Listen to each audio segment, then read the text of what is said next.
Commander, আজকে যে শেষ রমজান, আপনার কি মনে আছে? কালকে যে ঈদ, আপনার কোনো খবর আছে? পৃথিবীতে যাইতে হইব যে আমগো। ভাবতেছি এই ঈদে আর পৃথিবীতে ফিরে যাবো না।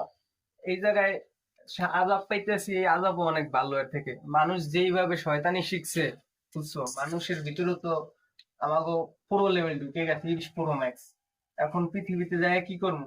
এক ভাই আর এক ভাই হোকা আঙ্গুল দিতে আছে, এক ভাই আর এক ভাই বোরে নিয়ে বাইকে যাইতে আছে গা। আমরা যাই কি করবো ক? আমরা যাইয়া কি করবো? চল এইবার যাইয়া এই খুঁড়া ঢুকামু সবাই পাতার ভিতরে। কালকে ঈদগায় যামু, যাই প্রথম মারামারি লাগাই যাবো ঈদগাই, ঠিক আছে? ওকে বস। ওস্তাদ, তাইলে একটু যেটা আপনার একটা গান শুনাই। শুনো।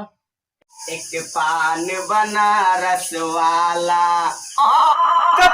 এটা কোনো গান হইলো বেটা? এটা কি গান গাইলি তুই? এটা কি আমাকে শয়তান ধর্মের সাথে যায়? আমি এই জায়গায় বসে বসে 1 মাসে একটা গান তৈরি করছি। এই শোন গান। এসেছে সব দুষ্টের শিরোমণি, বাড়ি আবার হইল সরগরম শুনি। আহারে ইবলিশ শয়তানের ছুটি শেষ, আবার শুরু হইল মজার আড্ডা বেশ।